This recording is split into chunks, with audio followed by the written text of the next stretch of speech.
राजस्थान में रहे, फिर पापा की जॉब, पहले एज अ टीचर थे, फिर दिल्ली में आ गए सर्विसेज में। तो हम भी इधर शिफ्ट हो गए पापा के साथ साथ कि चलो यार पापा की बेल्ट की जॉब है, आपको साथ में यहाँ पे सबसे पहले एक छोटे स्कूल के अंदर गए जिसका नाम कुछ जेएमवी स्कूल था, 2-3 साल वहाँ काटे। फिर हमारे घर में या तो सब आर्मी के अंदर है या फिर सब स्पोर्ट्स के अंदर है, दो चीजें हैं। तो पापा ने पूछ लिया, बेटा चलो बताओ आपको कौन सा स्पोर्ट्स पसंद है। तो हमने कहा कि ज्यादा तो आते नहीं, क्रिकेट देख रखा है बस, और कोई नाम पता नहीं। पापा ने कहा बताओ, फुटबॉल खेलोगे, लॉन टेनिस खेलोगे, क्रिकेट खेलोगे? मुझे समझ नहीं आ रहा। मैं कहा स्कूल में स्केटिंग चल रही है आजकल। पापा ने कहा बेटा लॉन टेनिस खेलो। ये एक ऐसा गेम है जो कि वन मैन होता है, आपको बाकियों पर डिपेंडेंट नहीं होना पड़ेगा। मैंने कहा ठीक है खेलते हैं।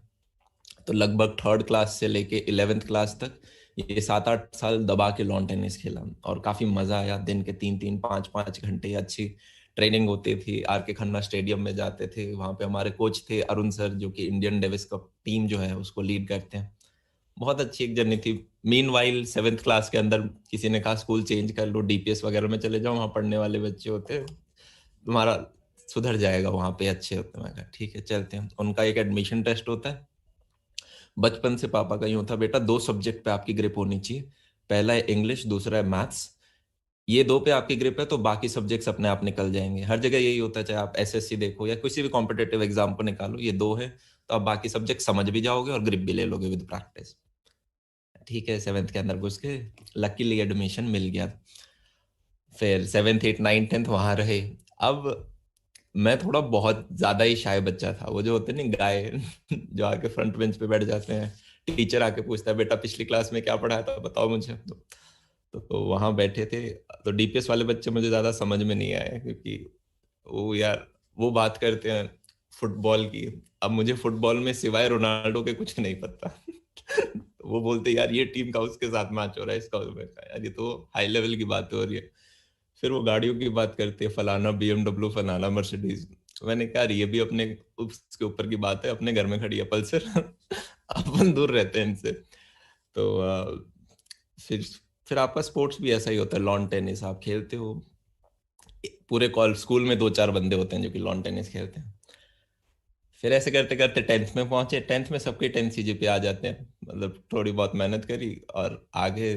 थोड़ी बहुत तो नहीं यार, काफी मेहनत करी, घर से बहुत प्रेशर होता है, पर मेरे को यूँ लगता है कि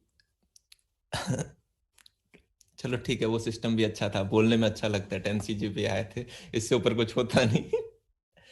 फिर यार 11th में सोचा कि डीपीएस आर के पुरम शिफ्ट हो जाएं, क्योंकि वो घर से लगभग आधा किलोमीटर ही दूर था। और फिर किसी ने कहा डीपीएस आर के पुरम और भी अच्छा है वसंत कुंज से, तो हमने कहा चलो ठीक है उसमें चले जाते हैं। एडमिशन टेस्ट दिया तो क्वालिफाई हो गया। इंटरव्यू वगैरह राउंड लेते हैं, 14 लोग बैठते हैं उनके एचओडीज इंटरव्यू राउंड में। मैं डर गया देख के, पर फिर समहाउ वो भी 11th के अंदर जब वहां पे गए तो वो स्कूल थोड़ा सा स्लाइटली बेटर था, क्योंकि उसमें 50% डीपीएस के बच्चे थे और 50% न्यू एडमिशन थे। तो मतलब मैंने कहा मेरे जैसे लोग भी हैं वहां पे।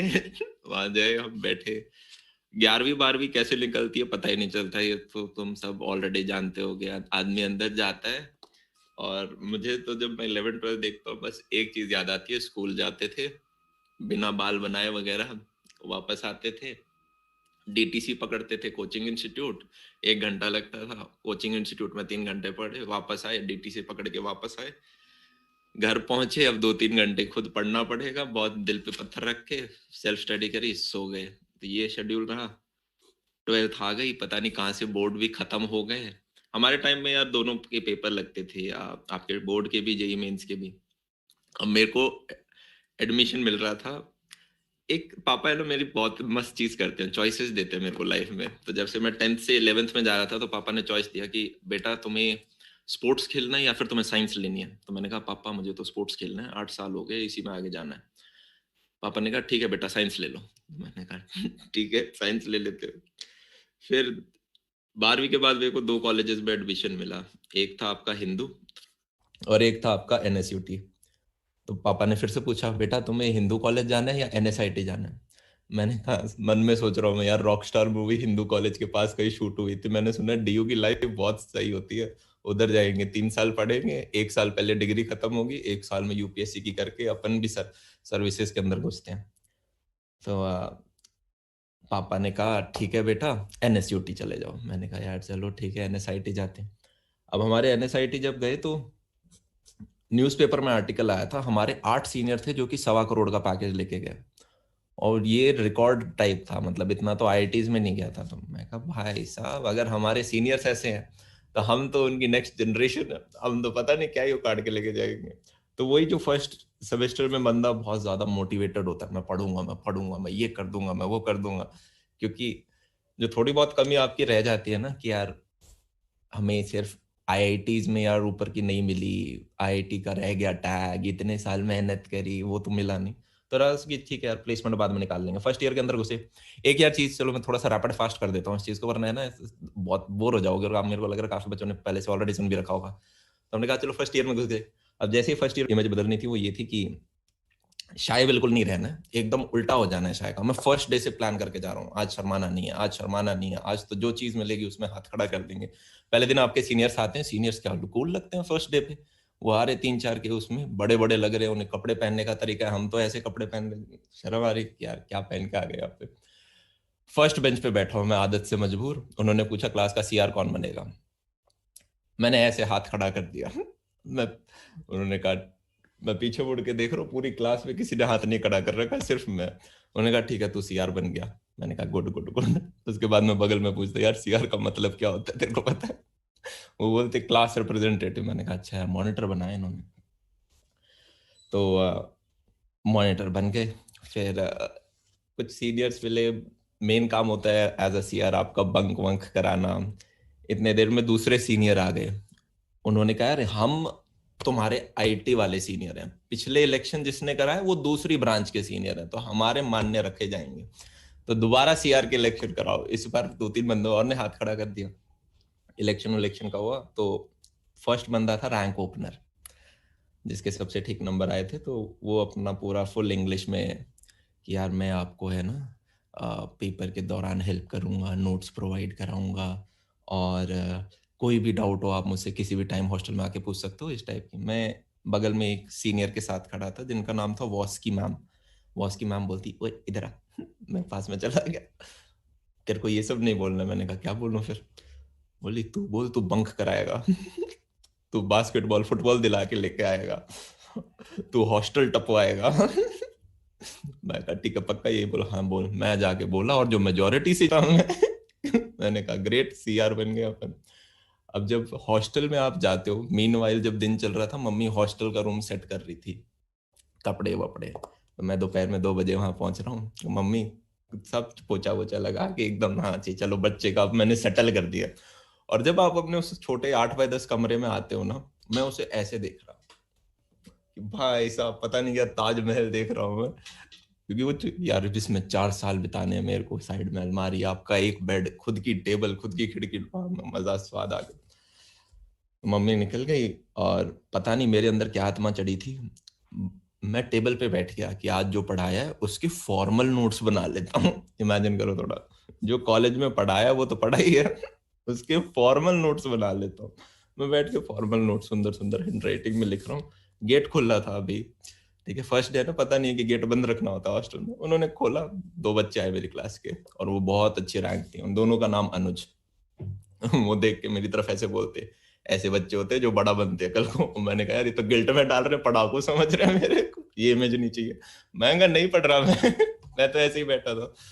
उनके साथ बाहर गए घूमने फिरने, फिर वो बंदी काफी अच्छे दोस्त वगैरह भी बने। दोस्त तो सारे बन जाते हैं। फर्स्ट डे आप मेस में जाते हो, वो एक अच्छा एक्सपीरियंस होता है कि यार सबने बोलते हैं हम हॉस्टल का खाना बहुत खराब होता है। मेस में गए और बड़ी बड़ी टेबलें लगी पड़ी है, एक पे 15-15 20-20 लोग बैठ सकते हैं, हम सब बैठे हैं। और भाई सिर्फ डिस्कशन का एक टॉपिक, IT का CR वो है, कंप्यूटर्स का CR वो है, मैकेनिकल का CR वो है, क्योंकि और कोई टॉपिक ही नहीं है बारे में। मैंने कहा यार इसकी तो इज्जत है, ये तो CR बन गया। मैंने कहा बहुत बढ़िया। और एक भी फर्स्ट डे पे आपके सीनियर बोलते हैं कि यार आप है ना व्हाट्सएप ग्रुप बना दो, तो सबके नंबर ले लो। तो मैं एज अ शरीफ बॉय, बहुत ही शरीफ, मैंने एक छोटी सी कॉपी निकाली, मैंने बांट दी कि यार लो लो लो, सारे नंबर ले लिए। मीनवाइल 2-3 दोस्त थे मेरे जो कि ऐसे देख रहे हैं, मतलब बाद में दोस्त बने, उस दिन तो नए बंदे ही थे, वो ऐसे देख रहे, हंस रहे मेरी तरफ। मेरे समझ में नहीं आया कि यार ये बंदा हंस क्यों रहा है, ये हंस क्यों रहा है, वो भी ऐसी ऐसी स्माइल क्यों दे रहा है ये मेरे को? लगभग जब हम थर्ड ईयर में थे ना, तब उसने एक दिन मेरे को बोला, यार तू अलग ही लेवल, कि यार तू सही निकला फर्स्ट डे के अंदर ही, तेरे को सारे नंबर मिल गए। मैं कहा मतलब भाई तूने सारी लड़कियों के नंबर, मैंने कहा अच्छा इसलिए हंस रहा था तो उस दिन ये दर्द लेके बैठा था इतने दिनों से अंदर। मैं कहा ये तो सोचा ही नहीं उस टाइम, काफी शरीफ थे। तो ठीक है, फर्स्ट ईयर आपका निकला। अब फर्स्ट डे हमारे सीनियर्स ने कहा था बंक मारना है और क्लास में यूनिटी बहुत होनी चाहिए, और मैंने ये चीज को है ना लकीर मान लिया था खून की, कि यार यूनिटी बहुत जरूरी है क्लास में।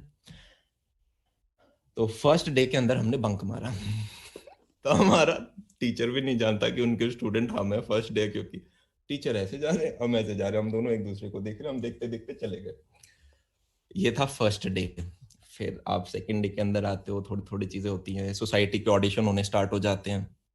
ना गाना आता है मुझे, पर हम गाना गाने गए, वहां पे रैप गा दिया हमने फिर ड्रामेटिक्स के अंदर थिएटर तो आता ही नहीं यार, जो स्ट्रीट होता है हमने कहा चिल्ला तो सकते हैं, चलो चिल्लाने का प्रयत्न करते हैं। उसमें भी सेकंड थर्ड राउंड में निकाल दिया उन्होंने, कुछ कहा तुम मुझे खून दो मैं तुम्हें आजादी दूंगा, एक कोने में फुटबॉल में खड़ा करा, बोल गोल पोस्ट तक आवाज जानी चाहिए, चिल्लाए पर नहीं हुआ। फिर इसी प्रकार से बाकी डांस वगैरह और ऑडिशंस वगैरह हुए। पॉइंट बीइंग, मैं यार आपको यहाँ पे ना कुछ एक स्टोरी सुनाऊंगा, उनमें से कुछ चीजें होंगी जो कि आप उठा सकते हो, जो कि आपको लगे कि यार ये अपने लिए ठीक है। पहली चीज, चाहे गाना आता हो ना आता हो, अगर आप फ्रेशर हो, आपको कॉलेज में सारी सोसाइटीज में एक बार मुंह दिखाई करनी है, ठीक है? उससे क्या होगा, आप खुलोगे, जो कि बहुत इंपॉर्टेंट है। अगर आप एक शाय बंदे हो, कल को यार आप किसी भी स्किल के अंदर चले जाना, चाहे वो इंजीनियरिंग है, डॉक्टर है, कोई भी प्रोफेशन ले लेना, चाहे बिजनेस है, सेल्स है, अगर आपकी कम्युनिकेशन स्किल्स अच्छी नहीं है तो एक पॉइंट के बाद आप ऊपर नहीं जा सकते। अगर आप एज ए इंजीनियर भी ज्वाइन हो रहे हो, अपनी कोडिंग स्किल्स के बेसिस पे आप शुरुआत में एंटर कर सकते हो, 2-3 साल उस रह सकते हो। पर अगर आपको टीम लीडर बनना है, तो टीम लीडर बेस्ट कोडर नहीं होता, वो बंदा होता है जिसको काम करवाना आता है।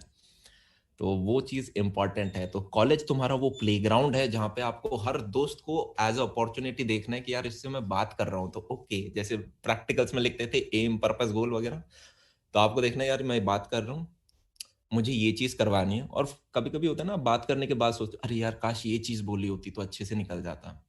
तो वो चीज रियलाइज करो और नेक्स्ट टाइम वो चीज इंप्लीमेंट करें।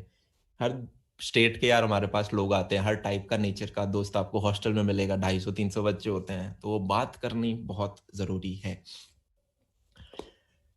फिर फर्स्ट ईयर में यार पता नहीं, फर्स्ट ईयर से पहले ही इनफैक्ट ट्वेल्थ खत्म होती ही एक चैनल भी स्टार्ट किया था यूट्यूब पे। पर फर्स्ट ईयर में हमने ज्यादा वीडियो डाले नहीं थे, कुछ 6-7 वीडियो ही डाले थे।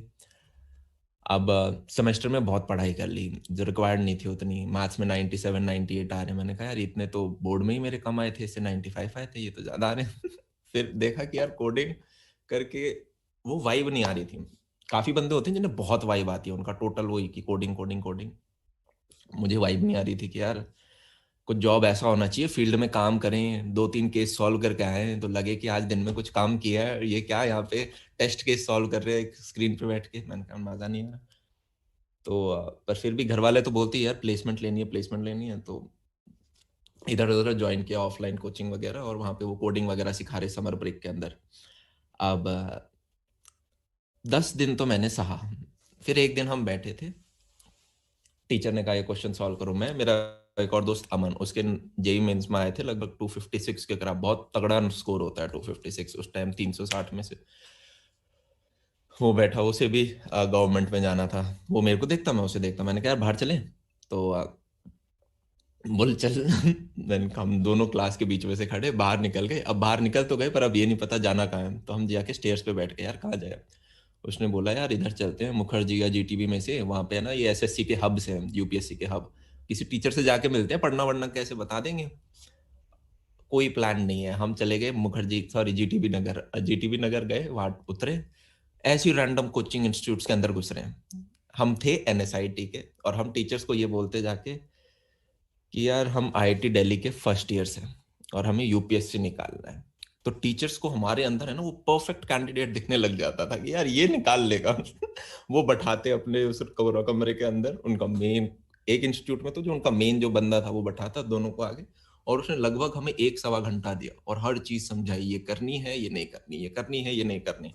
एक इंस्टीट्यूट के अंदर गए, उसने बुक लिस्ट बना दी, ये एनसीईआरटी की किताबें करो, ये 5-6 रिकमेंडेड किताब है, ये करो, ये 3 महीने में खत्म करना।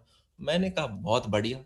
यहाँ से दूसरी चीज जो हमें सीखने को मिलती है वो ये कि आप अपनी जिंदगी में कभी भी किसी से हेल्प मांगते हो तो मिलेगी, नहीं मांगोगे तो मिलेगी नहीं। इमेजिन करो, आप सब में से काफी बच्चे हैं जो कि 12th में हैं, कोई सेकंड ईयर में है, आप कॉलेज में हो, अगर आपके पास एक 10th क्लास का बच्चा आता है, चिकड़ टुकड़, भैया मेरे को ये बताओ कि 10th बोर्ड में अच्छा कैसे स्कोर करे, तो तुम बताओगे नहीं, उसे खुल के बताओगे कि यार ये किताब कर ले, टुगेदर विद मत करियो, ये कर ले, या ये अच्छी थी, फलाना चीज फलाना चीज।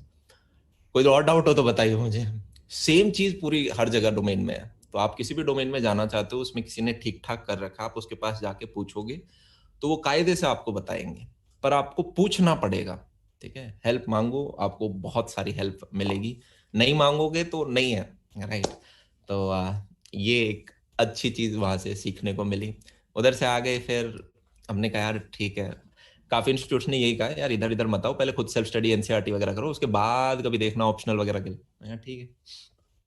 खुद पढ़ने पढ़ना स्टार्ट हो गए हम, और कोचिंग बंक करने लग गए। और बंक करके एक होता है आप मूवी देखने जाओ, हम देख कैसे पागल पढ़ रहे हैं तो ठीक है, बीच बीच में कोचिंग चले गए। फिर सेकेंड ईयर में यार मेरे को एक चीज यूं था कि हम जब वीडियो बनाते थे तो उस दौरान हॉस्टल के अंदर बहुत डिस्टरबेंस होती थी। तुम्हारे दोस्तों को पता चल जाए ये वीडियो बना रहा है, अच्छा अमन डिस्टरबेंस तो नहीं हो रही, आवाज तो नहीं आ रही, तो वो शूट नहीं करने देते थे, कब गेट पे बड़ बड़। मैंने कहा यार यहाँ से साइड हटना पड़ेगा, ये बार बार बुलाते हैं बाहर। तो मैंने कहा अलग अपार्टमेंट चाहिए, अलग स्टूडियो चाहिए, पर घर वालों को कैसे मनाए। तो कहानी बनाई कि पापा जी, मैं और जो दूसरा अमन है ना, हमें यूपीएससी की तैयारी करनी है, तो आप ऐसा करो, हमें है ना एक रूम दिलवा दो पास में ही कहीं, और हम बैठ के पढ़ेंगे। और पापा क्या बोलेंगे, "हट, ये हॉस्टल में नहीं पढ़ाई हो सकती, ऐसी कौन सी पढ़ाई करनी है।" तो लगभग 3-4 दिन लगे। फिर पापा ने कहा चलो ठीक है यार, दूसरे अमन के भी बहुत अच्छे नंबर हैं, ये पढ़ लेंगे। फाइनली माने, एक जगह हमने रूम फिक्स किया, उन्होंने पापा ने 2 महीने का एडवांस दिया, हम शिफ्ट हो गए। शाम को मैं पापा को कॉल करता उसी दिन के, पापा अमन आनंद तो नहीं आ रहा पापा बोले क्या, कैसे दोस्त है तुम्हारे, तुम नालायक, तुम्हारे दोस्त नालायक, कोई जुबान की वैल्यू नहीं है, ऐसे कौन मना करते हैं। मैं कहा 1 घंटे का लेक्चर है, सुन लेंगे, पर अपना स्टूडियो अब इसको बना सकते हैं, अपने पास अपनी स्पेस है। तो वहां हम बैठे, धीरे धीरे मैं चीज लेके आता रहा कि ओके यार, कभी टाइम लगा 3-4 महीने में, पर वो स्टूडियो बन गया। स्टूडियो बन गया। फिर एक दिन ऐसी टीचर से बात कर रहे थे, किसी मेरे जिन्होंने जेई वगैरह की पढ़ाई कराई थी, कि यार मैंने ऐसा ऐसा बनाया। उन्होंने कहा यार ये चीज़ तो हमें भी चाहिए होती है, हमारे कुछ बच्चे होते हैं जो कि एब्सेंट हो जाते हैं, तो उनको दोबारा पढ़ाना पड़ता है, तो बहुत अच्छा होगा अगर सामने कैमरा वैमरा हो, क्लास रिकॉर्ड करेंगे, उन्हें बोलेंगे कि ओके यार ये चीज़ वापस देख लो। मैं कहा ये चीज़ तो कर सकते हैं। तो उन्होंने मेरे को एक बड़े बंदे से मिलाया जो कि बीकानेर वगैरह में कोचिंग वगैरह में पढ़ाते थे, आईआईटी दिल्ली के पास आउट थे 3 बंदे। उन्होंने कहा ठीक है यार कर चलो। तो उन्होंने कहा यार तू लगा देगा, मैंने कहा हाँ स्टूडियो बना देंगे, इसमें क्या यार, कॉस्टिक फॉर्म, कैमरा, माइक, राइट, और थोड़ी बहुत और चीज़ें होती हैं, हो जाएगा। मैंने कहा ठीक है। तो मैंने कहा फ्री में फर्स्ट वाला जो होगा मैं आपका फ्री में कर दूंगा, इक्विपमेंट्स का आपके चार्जेस लगेंगे। उन्होंने कहा ठीक है, हम ट्रैवलिंग वगैरह देख लेंगे। उन्होंने मस्त टिकट विकेट बुक कराई, मैं मस्त गया। क्या ही होता है यार, बहुत सिंपल काम था। मैंने कहा कॉस्टिक फॉर्मिंग, और वो 20-20 फुट ऊंचे बड़े बड़े, एक क्लास में 300-300 बंदे बैठ सकते हैं, ऐसी चीजें बना रखी हैं उन्होंने। उन्होंने कहा यार इक्विपमेंट अच्छे होने चाहिए। मैंने कहा ठीक है। तो जहाँ 80,000 का, लाख का कैमरा लगता है, वहां मैं 2 लाख का कैमरा लगा रहा हूँ। मैंने कहा ठीक है, इनके पास पैसों की कमी है नहीं, हम भी अच्छा लगाते हैं, मुझे भी सीखने को मिलेगा बड़े कैमरों में क्या होता है तो हमने वो बढ़िया बढ़िया सेटअप किए। अकॉस्टिक फॉर्मिंग काफी एक्सपेंसिव होती है उनकी, वो कराई। और ऐसा सेटअप, क्योंकि उनको ज्यादा दिमाग खर्च नहीं करना चाहते, कि एक बटन दबाएं उनका सब रिकॉर्ड हो जाए, सारे ऑडियो रिकॉर्ड हो जाए, माइक भी उनके यहाँ पे डिस्प्लेस कर देते थे ऊपर 20 फुट से टंगा के। उन्हें अच्छा लगा, उन्होंने कहा पूरी कोचिंग में कर दे। मैंने कहा ठीक है, 8-10 कमरे हैं, सब में कर देते हैं फिर सिमिलरली बाकी जगह से ऐसे ही आने लग गए। उन्होंने एक फरीदाबाद के क्लाइंट के पास भेजा, वो आपके कॉलेज स्कूल्स नहीं होते जो कि आपको पढ़ाते जेई और नीट का है, पर साथ में आपको क्लास 12th भी वही पढ़ा देंगे, तो आपको अब 2 जगह पढ़ने नहीं जाना है। मैंने कहा ठीक है, अब उनका पूरा स्कूल। मैंने कहा यार ये भी ठीक है। उन्हें सीडियां बेचनी थी कि यार हम जो पढ़ाते हैं ना उसको हम बच्चों को भी पढ़ाएं और कल मार्केट में सीडी बेचे। मैंने उन्हें कहा सुनो यार, 2018 हो गया, सीडी चलती भी नहीं है आजकल लैपटॉप में, पर नहीं, उन्हें बेचनी थी सीडी। मैंने कहा ठीक है, मैं तो स्टूडियो बना सकता हूँ। तो बनाए। वहां से बहुत ज्यादा आपका कैश इन होता है, क्योंकि अगर आप चाहे पैसा ना भी लो ना, तो अगर मान लो एक एक तुम्हारा कैमरा है जिसके ऊपर एमआरपी मान लो दे रखी है 1,90,000, आप उसे ग्रे मार्केट से लेते हो, आपको बहुत सस्ता 165 का मिल जाता है। तो मैंने कहा पहला मार्जिन तो यही है। उसके बाद अकॉस्टिक फॉर्मिंग है, अगर आप इसे सही मार्केट से लो, ठीक है, बजाय कि आप ऑनलाइन ऑर्डर करो तो उसमें आपको मार्जिन मिलता है। उसके बाद फाइनली आप अपने सर्विसेज के लिए भी चार्ज कर लो। तो मेरे को ठीक ठाक पैसा मिलने लग गया था अपने थर्ड ईयर के अंदर। मैंने कहा अच्छी चीज़ है। फिर अपन सिक्कर गए, सिक्कर में हमने बनाया। दिल्ली के अंदर काफ़ी सारे कोचिंग इंस्टीट्यूट थे, इंडिविजुअल कोचिंग इंस्टीट्यूट, जिनके सिर्फ ज़्यादा कमरे हैं भी नहीं, दो दो तीन तीन कमरे हैं, क्योंकि वो ऐसे बंदे हैं जो कि एक एक घंटे के 600 700 रुपए लेते थे। तो अगर बच्चा एबसेंट है तो वो कहते थे ले यार रिकॉर्डेड देख ले, 300 350 में कोई डाउट हो तो पूछ लियो। मैं कहा ठीक है, कोई इशू नहीं है। तो ये सब बनाए, तो वहां से एक मेरे को कैपिटल मिला। थर्ड ईयर के अंदर तो यार इंटर्नशिप में बैठे नहीं। जैसे आज के दिन हम बच्चों को बोलते हैं कि यार फर्स्ट सेकंड दबा के पढ़ो अपना, अगर आपको इंजीनियरिंग में प्लेसमेंट वगैरह लेनी। हमारे टाइम में इतनी अवेयरनेस थी ही नहीं। हमारे सीनियर्स ने हमें सिखाया था पहले 2 साल करो ऐश और थर्ड ईयर में पढ़ाई करना स्टार्ट करना और फोर्थ ईयर में प्लेसमेंट ले लेना। अब टाइम बदल चुका है, अब अवेयरनेस बहुत ज़्यादा है। उनका थर्ड ईयर में इंटर्नशिप में कौन नहीं बैठेगा, और अपन अर्न कर रहे हैं क्या ये। प्लेसमेंट में पहली कंपनी आई माइक्रोसॉफ्ट, 40 लाख। मैं कहा, ओ भाई साहब, 40 डिवाइडेड बाई 12, 3.5। यार ये मेरे दोस्त, इन्हें तो कुछ नहीं आता, ये लेके जाएंगे 3 लाख का पैकेज। मैं कहा यार हमने नुकसान तो नहीं कर दिया, बैठना चाहिए था नहीं, क्योंकि उस टाइम में 40 लाख नहीं कर पा रहा था। बाद में पता चला वो 40 लाख नहीं देते, वो बेसिकली आपको 17-18 लाख ही देते हैं। आपका 1 लाख कुछ 10,000 का पैकेज होता है पर मंथ माइक्रोसॉफ्ट में। बाकी आपके स्टॉक्स वगैरह होते हैं जो कि आपको 4 साल में मिलते हैं। सेकेंड ईयर से आपका पैकेज 40 लाख नहीं होता, वही 17-18 लाख होता है, वो फर्स्ट दिखाने के लिए होता है। मैंने कहा पर उस टाइम पता नहीं था वो बड़ी बड़ी कंपनियां आ रही। तो वो एक ऐसा टाइम था जब आपका आपको दिमाग में भी पल्स वाइब होती है, मतलब कि यार आपको लोड हो रहा है, क्योंकि एक साइड में प्राइवेट का भी काम चला रखा था, प्लेसमेंट का भी थोड़ा बहुत लोड था, थोड़ा बहुत जो कॉलेज सेमेस्टर का लोड होता है, और यूं भी था कि हम यूपीएससी की पढ़ाई कर रहे हैं। मैं सारी चीज छुप छुप के करी। हम जैसे को अगर कोई वीडियो डालते थे 15-20 मिनट का है, तो मैं घर वालों को बोलता था देख तो लो 15 मिनट का वीडियो, 15 मिनट लगाए मैंने, क्या समय लग गया उसमें। उन्हें यूं नहीं बोलूंगा कि 15 मिनट के लिए पहले 1-1.5 घंटे की शूट हुई है, इसमें 1.5 घंटे की एडिट लगी है, थंबनेल बने। उन्हें फर्क इतना समझते भी नहीं, वो टेक्नोलॉजी का फायदा उठाते हैं हम इस चीज का। फिर जब मेरे लाख सब्सक्राइबर हुए थे, जो कि शायद थर्ड ईयर में ही कहीं पे बीच में हुए थे, तो उस टाइम थोड़ा दिमाग में आया कि यार ऑनलाइन चीज को भी हम कुछ करें क्या, एक्सप्लोर। यार लाख बंदे हैं। और ये मेरे दिमाग में नहीं आया, मेरे छोटे भाई के दिमाग में आया। उसने कहा देखो मेरी क्लास में एक बच्चा जानता है। हाँ क्या भैया आपको जानते हैं मेरी क्लास में एक बच्चा। मैंने कहा अच्छा अच्छा अच्छा ठीक है। तो मैंने पापा से बात करी। और यहाँ पे एक और इम्पॉर्टेंट चीज़ है जो कि आप सीख सकते हो, पेरेंट्स से बात करनी बहुत जरूरी है। मैंने कहा पापा 3 चीज़ें हैं, प्राइवेट, सरकारी और ये आपका, और मैं नहीं कर पाऊंगा तीनों। तो पापा ने कहा ठीक है बेटा छोड़ दे, कौन सी छोड़ने है। मैं कहा प्लेसमेंट छोड़ दूं। पापा खुद हाँ बेटा छोड़ना प्लेसमेंट क्या मैंने कहा, ठीक है चलो एक हटा। एक हटते ही मतलब प्लेसमेंट हटते ही मतलब आपको कॉलेज के मार्क्स से भी अब फर्क नहीं पड़ता, एक तरह से 2 हट गए। मैं बहुत रिलैक्स्ड, दिमाग ऐसा आपको फील होता है कि ओके बैग हटा दिया एक बड़ा भारी सा। फिर थोड़े दिन बाद, लगभग हफ्ते 2 हफ्ते में, मैंने एक बार पापा के साथ मीटिंग करी कि पापा मैं यूपीएससी भी छोड़ना चाहता हूँ, ये तो 30 की उम्र तक दे सकते हैं, मेरे को 2 साल प्राइवेट सेक्टर को देने हैं, इसमें है पैसा देखो आ रहा है। तो पापा ने कहा नहीं बेटा नहीं, ये प्राइवेट सेक्टर ऐसे ही होते हैं, इनका कुछ भरोसा नहीं, अप डाउन, हमने हमारे घर में कोई नहीं है। मैं कहा ठीक है। फिर मेरे भाई को दोबारा आया गुस्सा, क्या भाई तेरे को तो अच्छा बच्चा बनना है पापा का, पापा ने बोल दिया ये करना है तो तू बोल देगा कर लूंगा। नहीं, वो गया गुस्से में भाई साहब। और वो आपका ड्राइंग रूम होता है ना, लिविंग रूम, जहाँ पे पापा साफ सोफे पे बैठे होते हैं यूजुअली, ऐसे एक चाय पकड़ के, दूसरे सोफे पे वो बैठा। बैठा ही नहीं शायद, खड़े खड़े उसने बोला पापा आप भैया का भविष्य बर्बाद कर रहे हो। पापा डर गए 1 सेकंड के लिए, यार कुछ सही में तो बुरा नहीं कर रहा मैं। और बोला क्या क्या, नहीं पापा इतना आप ऐसे कैसे कर सकते हो, क्या पढ़ा है यूपीएससी में, सबने मतलब बोला उसने बहुत बड़ी चीज होती है यूपीएससी, पर जैसे हमारी बहन ने निकाला था तो दीदी ने कर रखा है, वो नहीं आप इसको ये करने दो, 2 साल बाद कर लेंगे। तो पापा ने कहा ठीक है। 2 साल की डेडलाइन। चौथी इंपॉर्टेंट चीज, डेडलाइन बहुत इंपॉर्टेंट है। आप कभी अपने लिए एक साइड हसल लो जिसमें आप ऑल इन जा रहे हो। जैसे अब मैं ऑल इन जा रहा था, आपको 2 चीज ऑब्जर्व करनी है। मैं पहले से कैपिटल कमा रहा था, ऐसा नहीं था कि मैं 0 रुपए कमा रहा हूं और मैंने प्लेसमेंट छोड़ दी।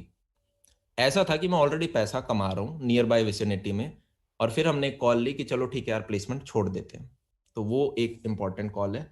और जब आप छोड़ के ऑल इन जा रहे हो तो आपके पास डिफाइंड होना चाहिए कि यार मैं 2 साल दूंगा इस चीज को और मैं इतनी ग्रोथ एक्सपेक्ट कर रहा हूँ। उसको मीट कर गए तो फिर हम आगे और समय देंगे ऐसे। तो मैंने अपने लिए एक गोल सेट किया था कि यार by the end of 4th year मेरे बैंक अकाउंट में कुछ एक्स रुपीज होने चाहिए। एक्स हो गए तो अपन मैं खुश हूँ, मतलब अपन ने सही डिसीजन लिया। तो अब सारे लोड हट चुके थे, सिर्फ एक चीज था, प्राइवेट सेक्टर खोदना है। और आपके जो दोस्त हैं भाई वो लेके जा रहे हैं 40 लाख का पैकेज, एक 50 लाख का ले गया। मैं कहा यार ये तो, और जो 1.25 करोड़ के होते हैं वो आपके इंटरनेशनल पैकेजेस होते हैं, इंडिया में नहीं मिलते। इंडिया में 50 लाख मतलब बहुत बड़ी चीज। तो मैं कहा यार ये तो खराब चीज हो रही। तो आप लगते हो जैसे कुत्ता भागता है ना आपके पीछे, तो आदमी डबल स्पीड से भागता है, वो अलग ही फुर्ती आ जाती है। तो कुछ वैसा सा होता क्या है कि एक तो सपना लेना बहुत इंपॉर्टेंट है। मैं शायद 3rd या 4th ईयर की शुरुआत या एंड या 3rd के एंड में था, मैंने एक वीडियो देखा था यूट्यूब के ऊपर, ठीक है। और यू वीडियो था कि उस बंदे ने कुछ BMW जैसी गाड़ी थी, इलेक्ट्रिकल BMW, साइड में वो खड़ा था ठीक ठाक। मेरे को अभी भी याद है वो बंदा कैसा दिखता था, मतलब अंग्रेज था, बल्कि था थोड़ा सा। और उसने साइड में लिख रखा था how I became a millionaire at 26। अब मैं से पहले तो कैलकुलेटर निकाला मिलियनेयर होता कितना है। मैंने कहा $1 million, ओके, ये होता है 7 करोड़ रुपए। मैंने कहा 7 करोड़ 26 की उम्र में। आपके दिमाग में कैलकुलेशन चलने लग जाती है कि कोई भी प्लेसमेंट आपको मिलियनेयर तो नहीं बना सकती। मैं खोल के वीडियो देखा, सारी चीज देखी, वो बंदा मस्त फ्लेक्स वगैरह कर रहा है, मैंने ये चीज करी, मैं इसके अंदर घुसा, मैं यहाँ से। मैं कहा ठीक है। पता नहीं दिमाग में कहाँ से थॉट आई, यार 26 की उम्र में कर रहा है, सोच यार ये चीज तुम 22-23 की उम्र में कर लो। पता नहीं कहाँ से आई है रैंडम पागल थॉट। और मेरे रूम में ऐसे पीछे जो व्हाइट बोर्ड होता था पुराने स्टूडियो में, बड़ा सा वो जो टीचरों का होता है 6x4 का, मैं उस पर खड़ा हो गया, चलो यार देखते हैं मिलियनेयर कैसे बन सकते हैं। मैं रैंडम चीजें, मैं किताब लिख दूंगा। हम ये चीज करेंगे, हम इतने ज्यादा स्टूडियोज बनाएंगे, हम वहां से करेंगे, ये करेंगे। मैं सारी चीज एडअप कर रहा हूँ जबरदस्ती की, जो मेरे पास है भी नहीं वो भी बना रहे हैं। सारी चीज एडअप करके भी हम near by vicinity of 2 crore पहुंचे कि यार 2 करोड़ कमा सकते हैं। पर ये भी सात तो नहीं है, मिलियनेयर तो कहाँ से बनेंगे। पर पॉइंट बीइंग, आपका जो ड्रीम है वो आप एक बार लो और आप उसे लिखो तो सही। और एक चीज होती है which is very important, the first step. आपके दिमाग में कोई आइडिया आता है और अगर आप 5 सेकंड के अंदर रिएक्शन नहीं कर रहे हो, आप उस पर चलोगे ही नहीं। अगर मेरे दिमाग में चीज आई, ये चीज अपने को करनी है, आपके पास 5 सेकंड की विंडो है जिसमें आप या तो अंदर घुस जाओगे या फिर वो नहीं होगा। क्योंकि ब्रेन हमारा स्ट्रक्चर्ड इस फॉर्मेट में है, उसे कंफर्ट चाहिए, उसे लग्जरी चाहिए। तो वो 5 सेकंड तो बढ़िया आइडिया देगा, यार ये चीज कर सकते हैं। उसके बाद वो बोलेगा चल ठीक है थोड़ी देर बाद में कर लेंगे, कल देख लेंगे, आज तो ये वाला काम है। वो कल आता नहीं है। तो वो व्हाइट बोर्ड पे खड़े होके वो चीज़ बनाना इंपॉर्टेंट है, क्योंकि फिर आपने एक तरह से खुद के साथ एक ईगो होता है यार कि यार मैंने बनाया है, 2 का फिगर बनाया है, ज्यादा भी नहीं तो एटलीस्ट कुछ तो आसपास पहुंचे इसके। अब यार ये नेक्स्ट चीज जो मैं बताने वाला हूँ वो है कि हमने एक्स का डिसाइड किया था कि होना चाहिए। एंड जब तक कॉलेज खत्म हुआ था हमारा जो अमाउंट था वो लगभग 10x था मेरे बैंक अकाउंट के अंदर, लगभग 10 गुना। तो मैंने कहा ओके, ग्रोथ है इस सेक्टर में, अपन बढ़िया कर सकते हैं। 10x यार, कोई मेरे को आके ऊपर से आके बोलता ना 10x हो सकता है, मैं मानता नहीं उसकी। नहीं, झूठ बोल रहा है ये। पर वो चीज हो गई, आपको बिलीव मानना पड़ेगा, सपने रोज लेने पड़ेंगे, इस लेवल के सपने लेने पड़ेंगे। थोड़े है ना यार सपने लेने वाली चीज। जैसे मैं फर्स्ट ईयर में अगर आपको अपनी अपनी जगह आपकी जगह अपने आप को सोचूं, जब लोग बोलते थे ना यार सपने ले लो, फलाना चीज कर लो, ये चीज हो जाएगी, तो लगता था अबे यार इसका निप गया, इसका निप गया, ये सबके लिए नहीं होता। अपन यहाँ कच्चे में बैठे हैं यार, ये हो गया अब सबका ऐसे थोड़ी ना होता है। एक छोटा बच्चा एंजॉय करता है। सिमिलरली कॉलेज के अंदर भी देखें तो एक फर्स्ट ईयर का बंदा हमारे टाइम में ज्यादा एंजॉय करता था as compare to 4th year. फिर हम धीरे धीरे 2nd ईयर में पहुंचे, 3rd ईयर में पहुंचे, पता चला यार आधा कॉलेज निकल गया। 4th ईयर में हमने एंजॉय किया, जब आपकी प्लेसमेंट लग जाती है, बाकी बच्चों की, आपके दोस्त फ्री होते हैं तो। पर फिर गिल्ट होता है कि यार कॉलेज खत्म होने वाला है अब तो क्या। तो एब्सोल्युटली एब्सोल्युटली। अमन भैया यहाँ पर मैं आपको थोड़ा बताना चाहूँगा कि एक्चुअली हमारा जो कॉलेज है, we are a media and journalism college, ठीक है। और इसमें से भी काफ़ी सारे लोग जानना चाह रहे हैं कि प्लेसमेंट और एंटरप्रेन्योरशिप में से क्या चूज करें। They are very confused about entrepreneurship, और एंटरप्रेन्योरशिप की तरफ मूव कैसे किया जाए। अरे सब मिल, कहानी बता रहा हूँ मैं। उसके बाद की पॉइंटर्स चाहिए तो मैं बता सकता हूँ। देखो 2 टर्म है आज के दिन, एक होता है एंटरप्रेन्योरशिप, एक होता है सोलोप्रेन्योरशिप। मैं जो करता हूँ वो सोलोप्रेन्योरशिप होता है। एंटरप्रेन्योरशिप में बोल सकते हो थोड़ा सा ओवरलैप है, ठीक है। हमारे पास भी अभी ठीक ठाक बंदे काम कर रहे हैं, लगभग हम हैं 45 के राउंड अब हो जाएंगे लगभग, सिर्फ अपनी कक्षा में अकेले में। तो इसको आप सोलोप्रेन्योरशिप बोल दो। सोलोप्रेन्योरशिप एक तरह से वो होता है जहाँ पे आप इनिशियली खुद ही स्टार्ट करते हो चीज़ों को, आप ही फाउंडर हो, आप ही एम्प्लॉय हो, आप ही वर्कर हो, आप ही प्रोड्यूसर हो, आप ही डायरेक्टर हो, सारी चीज़ें आपके ऊपर डिपेंडेंट है। और आज के दिन ये चीज़ बहुत ईजिली है with the help of social media, right. अगर हर हर समय का यार एक ब्रह्मास्त्र होता है, टाइमिंग होती है। मैं आपको एक चीज बताना चाहूंगा, जितने भी यहाँ पे अभी बच्चे हैं जो कि 11वीं 12वीं फर्स्ट सेकंड ईयर थर्ड इनमें बैठे हैं, आप सबसे लकीएस्ट, सबसे ज्यादा लकीएस्ट जनरेशन हो। आपके बाद जो आएंगे और जो आपसे पहले आए थे वो आप जितने लकी नहीं थे, और उसके पीछे परफेक्ट एक रीजन मैं आपको बताता हूँ। हमारे टाइम में, जैसे मैंने आपको बताया, हमारे टाइम में अवेयरनेस नहीं थी 2015 में, तो हम फर्स्ट सेकंड ईयर में पढ़ते भी नहीं, थर्ड ईयर में जाके अच्छा कंपनी आएगी पढ़ेंगे। आज के दिन बच्चा 12वीं वाले बच्चे को पता है कि प्लेसमेंट कैसे लेनी है, पहले से प्रिपेयर्ड है वो, यार मैं ये चीज कोड करूंगा। या फिर आपके केस में जैसे कॉमर्स में आपने बताया, आपने भी कुछ कुछ चीजें अब ज्यादा अवेयर हो गए।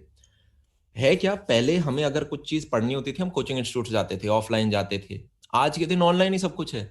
आप कोई भी चीज सर्च करो आपको चीज मिल जाती है, यार ये रोड मैप है, ये रास्ता फॉलो करना पड़ेगा, ये कोर्स है, अच्छा ये कॉन्टेस्ट मेरे को लड़ने हैं, और मैं ये चीज कर सकता हूँ।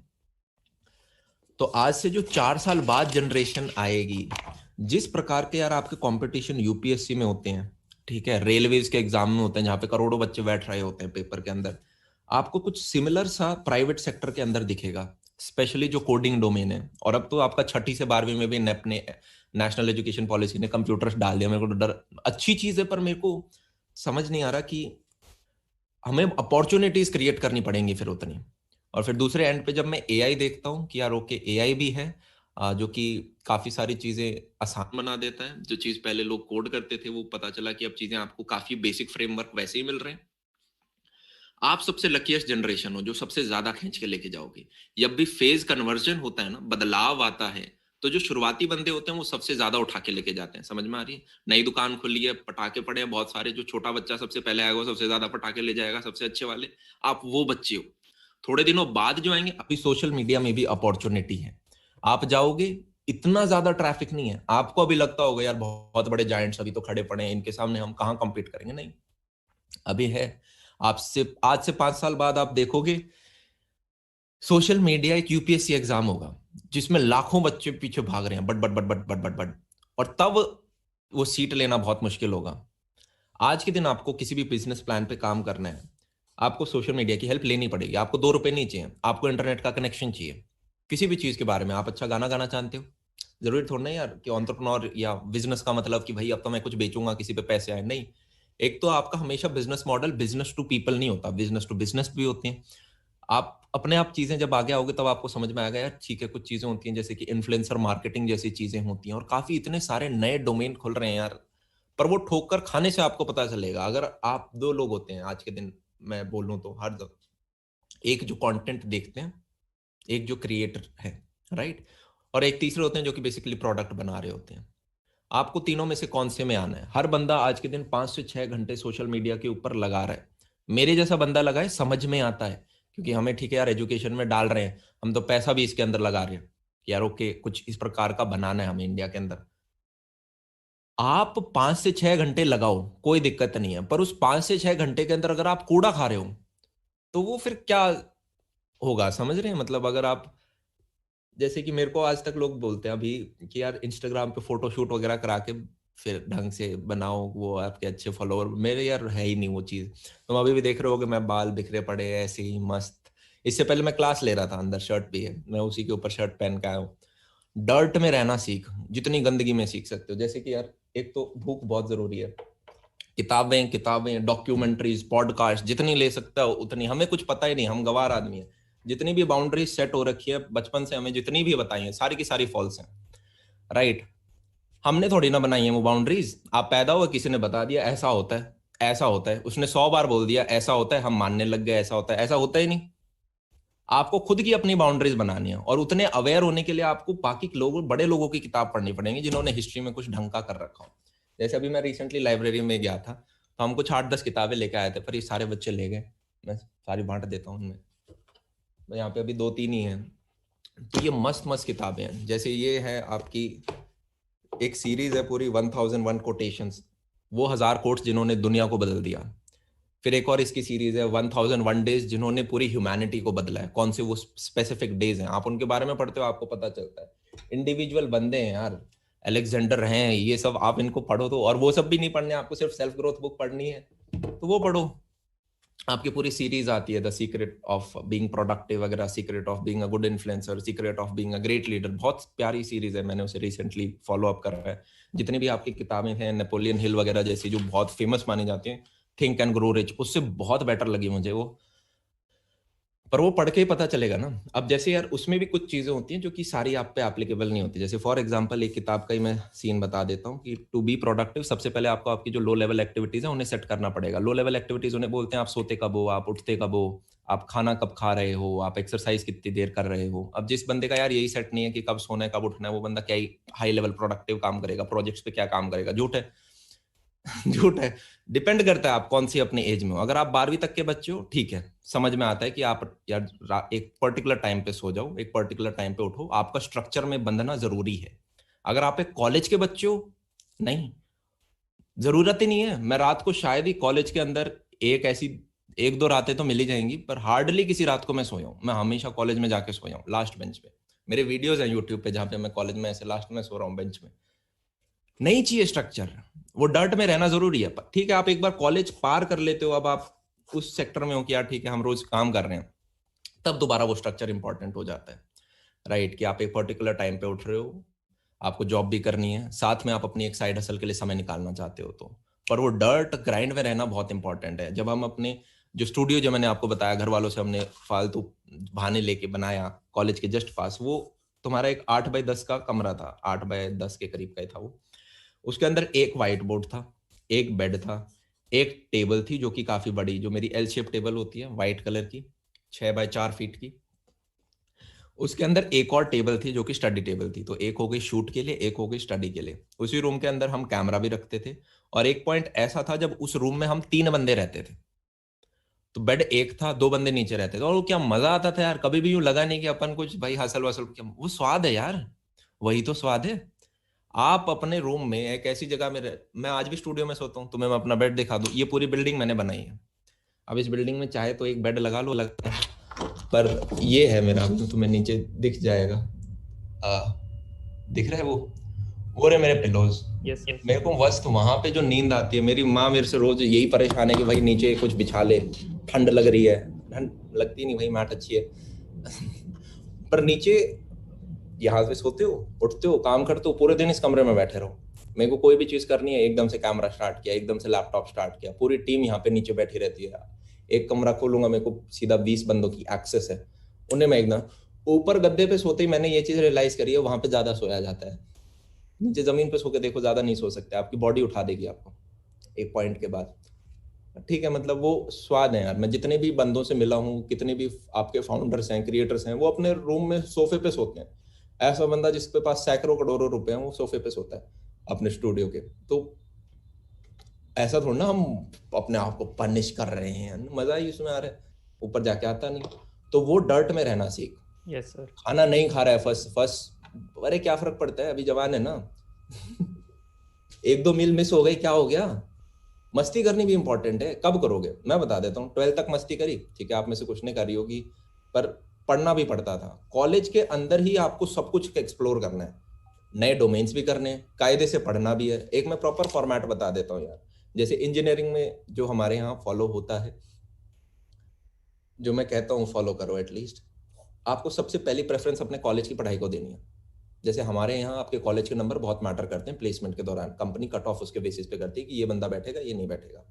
तो मैंने कहा यार उसको फर्स्ट प्रायोरिटी देनी है, तुमने अपनी जिंदगी के 18 साल इस चीज को दिए हैं, तो अब हम लास्ट में स्क्रू अप नहीं कर रहे होंगे।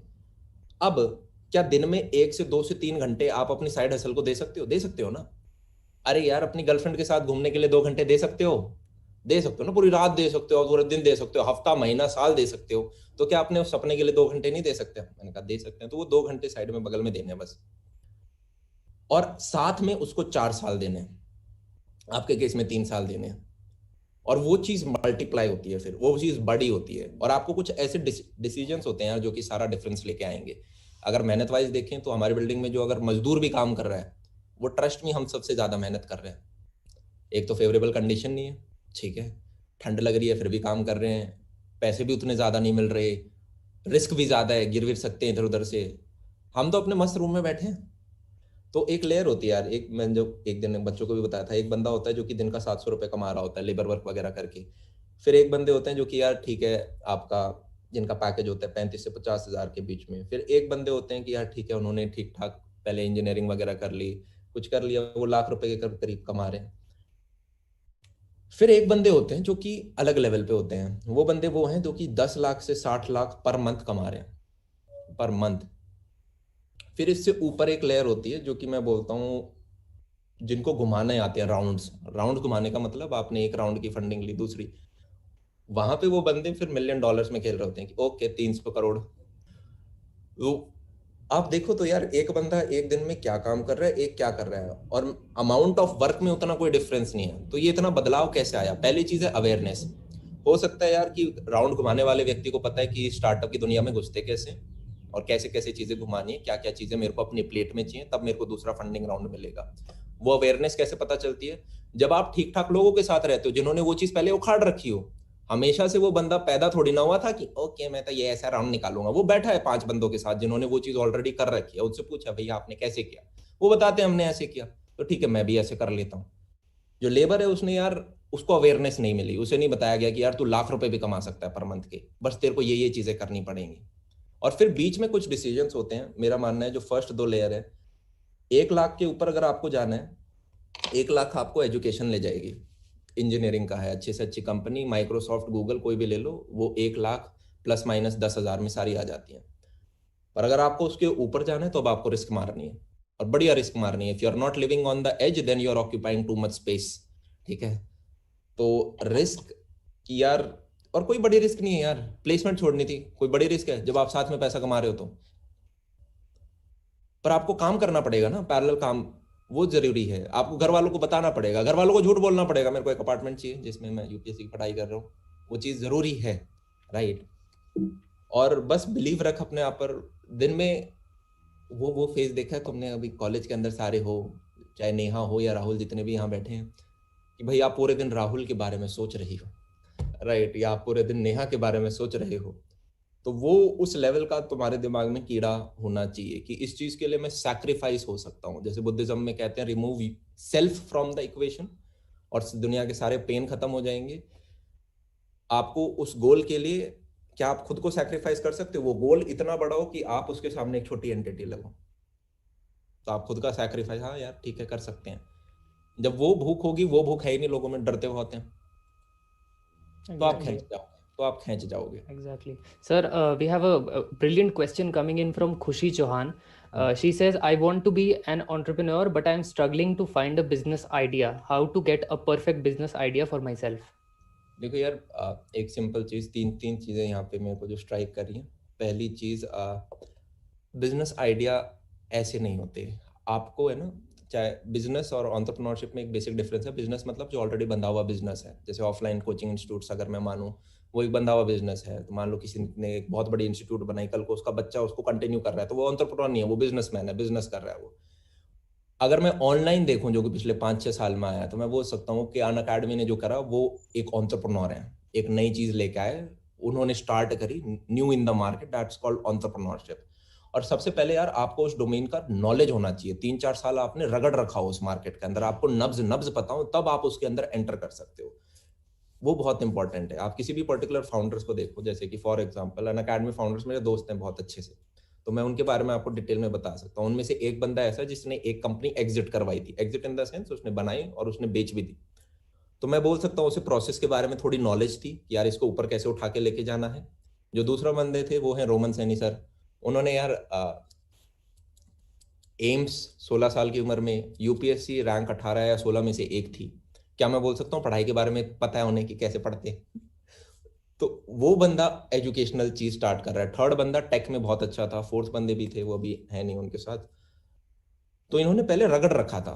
किसी भी पर्टिकुलर डोमेन में ऐसा नहीं होता कि आप आइडिया सोचो वाह ये चीज तो कर सकते हैं और घुस जाओ। आप पहले रगड़ना पड़ेगा आपको बेसिक लेवल पे, ग्राउंड रियलिटी, चाहे आपको कहीं पे काम करना पड़े, कॉलेज के दौरान कर लो, इंटर्नशिप कर लो, सीख लो, फ्री में काम करो, वो चीज बहुत जरूरी है।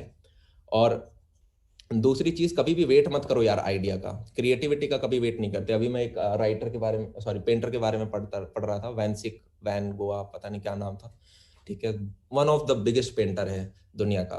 तो उसने 20 की उम्र के बाद पेंटिंग स्टार्ट करी, 20 की उम्र के बाद पेंटिंग स्टार्ट करी।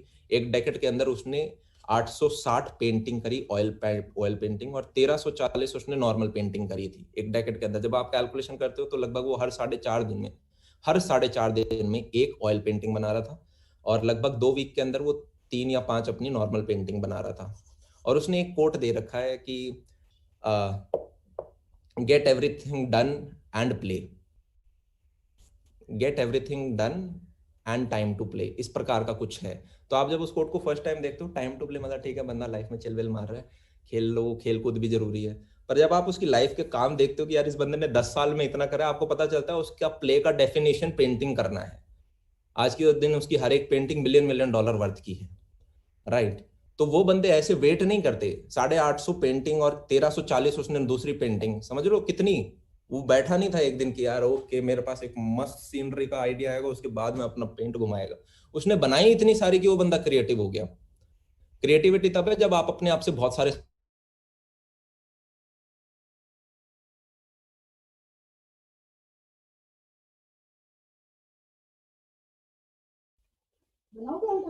तो आई गेस उनके नेटवर्क में कोई इशू है, please hold for a while, और उसके बाद हम वापस से उनसे by that question time पूछेंगे। everyone will drop the questions they want to ask, specific questions. And also we would like to tell that we'll be circulating a feedback form, and those who will be filling the feedback form will get the certificates for this session. Thank you. Don't forget to put the questions in the Q&A section. Thank you.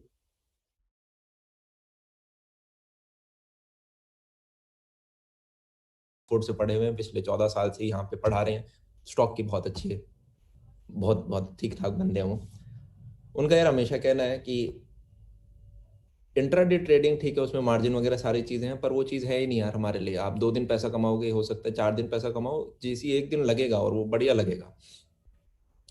अगर आपको पैसा कमाना है, आप अपना पैसा डालो Nifty index के अंदर। इन शॉर्ट, अगर मैं विदाउट समय बर्बाद करें, निफ्टी इंडेक्स क्या होता है, आपके देश की जो टॉप आपकी 50 कंपनियां हैं जो आप, राइट, मान ली येस बैंक टॉप 50 में था, डूब गई, तो उसकी जगह कोई और आ गया, फिर तो आपका जो पैसा है हमेशा टॉप 50 में लगा रहेगा। अब तुम्हें इतना तो दिख रहा है ना कि यार अपना एक यूथ नेशन है, ग्रोइंग इकोनॉमी है हमारी, तो हमारा पैसा हमेशा ऊपर जाएगा। अगर वो टॉप 50 कंपनियां अच्छा कर रही है और उनका यार मार्केट शेयर बहुत ज्यादा होता है, ठीक है, अगर हम सिर्फ रिलायंस का देखें तो शायद रिलायंस अकेली का कुछ पूरे मार्केट शेयर में कुछ शायद 5% के करीब आता है। मैंने एक दिन कैलकुलेट करके देखा था, सोच पूरी इंडिया की इकोनॉमी रिलायंस 5, तो वो एक अकेले इतना कर सकती है, तो टॉप 50 कितना कर रहे होंगे। तो एक तरह से आप उनमें पैसा इन्वेस्ट करते हो और आप भूल जाते हो एटलीस्ट अगले 20-30 साल के लिए, 40 के लिए कर सकते हो तो और बेटर, क्योंकि मान लो अगर आप 1 रुपया लगाते हो, और मैं हिस्ट्री के फैक्ट्स उठा लूँ जो कि आपको लगभग करीबन 15%, 14-15% के CAGR लगभग आपको मिल रही है, चल 14-15% भी आप लेते हो, तो आज का 1 रुपया आज से 10 साल बाद 4 गुना होता है, ठीक है, 4 रुपए वो बनता है। आज से 30 साल बाद वो लगभग अराउंड 67 रुपीज बनता है। आज से 40 साल बाद वो लगभग आपका कुछ 260 के करीब बनेगा।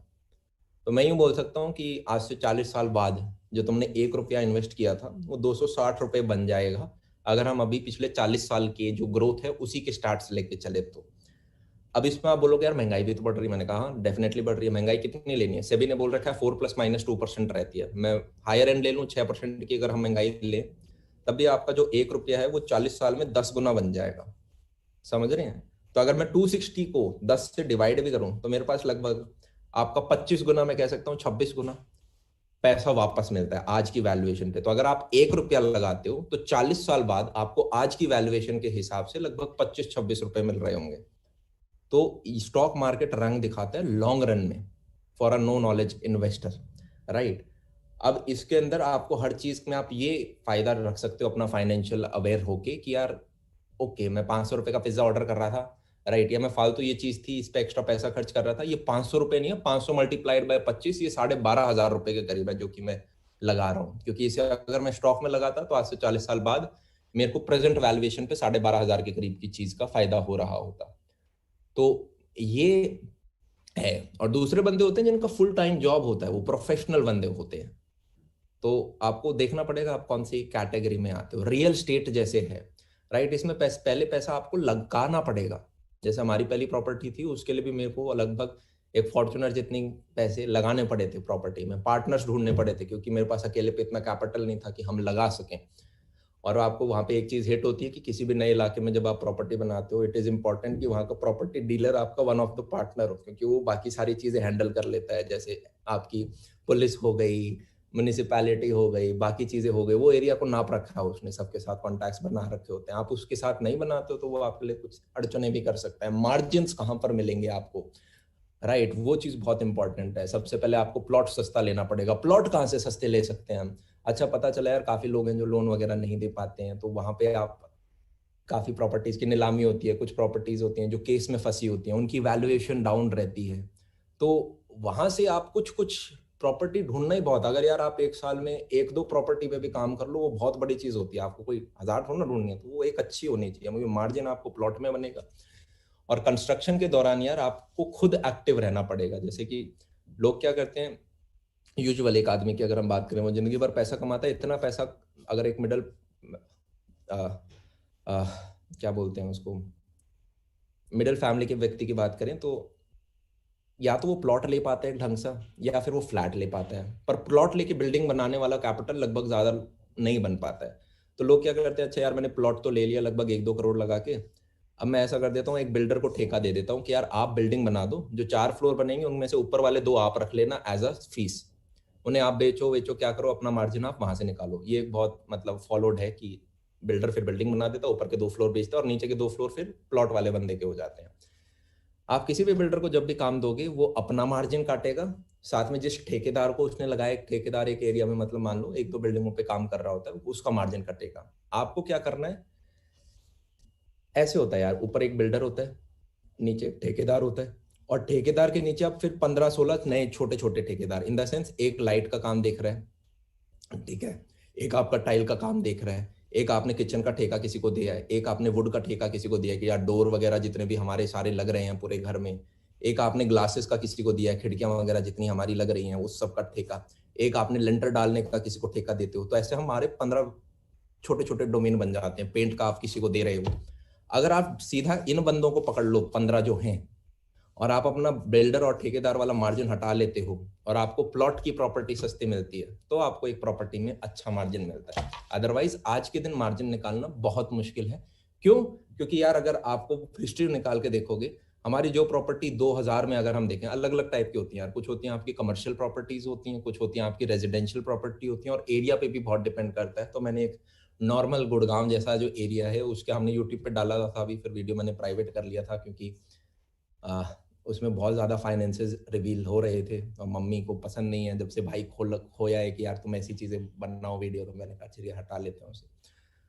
तो 2000 के अंदर अगर कोई प्रॉपर्टी 100 रुपए की थी, मेरे को एग्जैक्ट स्टार्ट से याद नहीं हर साल बाय साल, पर मैं लगभग आपको एक आइडिया दे देता हूँ, वो 2000 से लेके 2009 तक स्पाइक मार के गया था, लगभग 33% की ग्रोथ हुई थी। 33% भाई साहब, स्टॉक मार्केट नहीं देता 33% जितना वो जिस हिसाब से गिर रहे थे, उठ रहे थे। लगभग जो प्रॉपर्टी 100 रुपए की थी वो लगभग 1500 रुपए की हो गई थी, इतना कुछ ग्रोथ था। पर 2009 से लगभग 2020 तक वो चीज बढ़ी नहीं, वो 1500 की चीज आज के दिन भी 1700 रुकी है। तो जब आप ग्रोथ देखते हो तो यार वहां पे तो आपका गुना से मल्टीप्लाई हो रहा है, 3 गुना जा रहा है 2 साल के अंदर, 4 गुना प्रॉपर्टी जा रही है। ऐसा होता था आप गुड़गांव में आज गए हो, अगले हफ्ते जाओगे नए रेट मिल रहे हैं आपको, राइट। पर जब आप देखते हो यार 2009 में वो 1500 था, आज 2020 में भी वो 1700 है, तो पता चला यार ग्रोथ तो सिर्फ आपकी 3 से 4% की हुई। तो जब आप एवरेज लोगे तो आपको दिखेगा यार अच्छा यार लगभग 12-13% का भी आ रहा है। मेरे को एग्जैक्ट स्टैट्स याद नहीं है यार, समझ रहे हो, मैंने बहुत पहले वीडियो बनाया था, आपको एक रफ आइडिया दे रहा हूँ, 12-13% का आ रहा है। अब ये 12-13% भी और डाउन आएगा टिल 10%। क्यों आएगा?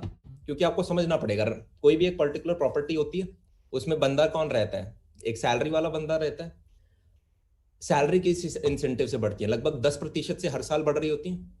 तो कायदे से रेंट को भी 10% ही बढ़ना चाहिए। उससे अगर फास्ट एक प्रॉपर्टी की वैल्यूएशन आप कैसे करोगे, कितना रेंट आपका मिल रहा है, आपका एक पी रेशियो होता है यार, जिसको अब हम नहीं जा रहे होंगे, ठीक है, वो ज्यादा डिटेल में हो रहा होगा, पर मैं इन शॉर्ट आपको बताता हूँ। रेंट अगर 10% से बढ़ रहा है, सैलरी 10% से बढ़ रही है, तो आपकी प्रॉपर्टी की ग्रोथ 33% से नहीं हो सकती। वो एक बबल है, वो बाद में न्यूट्रल होगा ही। अब जैसे गोल्ड को हम ले लेते हैं, कोरोना के अंदर आपने देखा गोल्ड कैसे स्पाइक लेके गया, तब क्या वो वहां पे बैठा रहेगा 50,000 के ऊपर? अब क्या होगा, अगले काफी साल तक वो वहीं बैठा रहेगा, या नीचे आ गई उस पर स्टैटिक रहेगा, राइट? क्योंकि आपको है ना लॉन्ग रन में देखते हैं। आप स्टॉक मार्केट को देखोगे, कभी ऊपर जाता है, कभी नीचे जाता है, कभी ऊपर जाता है, कभी नीचे जाता है, पर आप स्केल बड़ी कर लो, आप देखोगे कि प्रॉपर लीनियर ग्राफ बनेगा। आप स्टार्टिंग पॉइंट से एंड पॉइंट तक बनाओ, आपको 14% की रेट दिखने लग जाएगी। कोरोना के अंदर एकदम डिप आया था, सब लोगों ने कहा ओ भाई स्टॉक तो डाउन हो गए, अपने बेच दो बेच दो बेच दो। हमने खरीदे उस टाइम। मैं कहा यार अभी तो स्टॉक वैल्यू की प्राइस कम हुई है। और यही एक कैपिटल वर्ल्ड की खराब बात भी है, क्योंकि जब कोरोना आया लोगों के पास पैसे कम है, सैलरी नहीं मिल रही है उन्हें, तो वो सेव करना चाहते हैं, किसी के स्टॉक है तो वो बेच रहे हैं। तो ऐसे में जिसने पैसे बचा रखे हैं वो ज्यादा खरीद लेगा कि यार पहले जो चीज मेरे को 100 रुपए की मिल रही थी, अब स्टॉक डाउन आ गया, मेरे को चीज वो 60 रुपए की मिल रही है। मुझे पता है ये कोरोना तो 1 साल रहेगा, ये मार्केट वापस ऊपर स्पाइक मारेगा, तो क्यों ना मैं 60 में ले लूं, कल को वो 40 का मेरे को फायदा हो जाएगा पॉइंट्स का। अब लोग वहां पे यूजुअली सेल करते हैं, जिनको नॉलेज नहीं होती वो मार्केट फियर देखते हैं, अरे यार सब बेच रहे मैं भी बेच दूंगा, पता नहीं सब डूब जाएगा, यस बैंक भी गया डूब गया डूब। आप वहां पे लेते हो। और हमारे जब आप कोई भी कोर्स करोगे, हमारे इसमें बोलते थे जान लगा दो, इसको टर्मिनोलॉजी बोलती थी। जब भी ऐसा डिप मिले जैसे 2008 में मिला, तब जो है चाहे किसी से मांग के लेके आना पड़े पर खरीदो, मतलब ऐसे मन मांग के मतलब, पर yes sir, I get it. तो वो आज के दिन ही बहुत ज्यादा रिटर्न हो जाता है। अब ये यार पैदा होते ही नहीं पता चलता, पर आप खोदते हो, लेफ्ट राइट जाते हो तो मिलता है। और लेफ्ट राइट कुछ नहीं जाना, आपके मोबाइल की कॉन्टैक्ट लिस्ट में जब ठीक ठाक बंदे होने लग जाए तब समझ लेना आप राइट डायरेक्शन में जा रहे हो। अगर मैं अपना व्हाट्सएप खोलूं तो उसके अंदर आपको सारे के सारे वो बंदे दिखेंगे जो कि या तो मेरे से 8-8 10-10 साल बड़े हैं, राइट, या तो उन्होंने कंपनी खोल रखी है, बड़े बड़े फाउंडर्स हैं सारे के सारे। जैसे कि मैं शुरुआत से, चलो रिवील नहीं करेंगे, पर सारे के सारे फाउंडर हैं या क्रिएटर हैं बड़े बड़े, या कोई बोर्ड टॉपर वाला बच्चा है, तो वो आपको ध्यान रखना है। Absolutely. Sir, we have so many questions, but I'm afraid कि हम उनको यहाँ पे आंसर नहीं कर पाएंगे। 500 से भी ज़्यादा questions हमारे exceed हो गए हैं in total. So I think it's time to conclude the event. And yes, to everyone, we have circulated the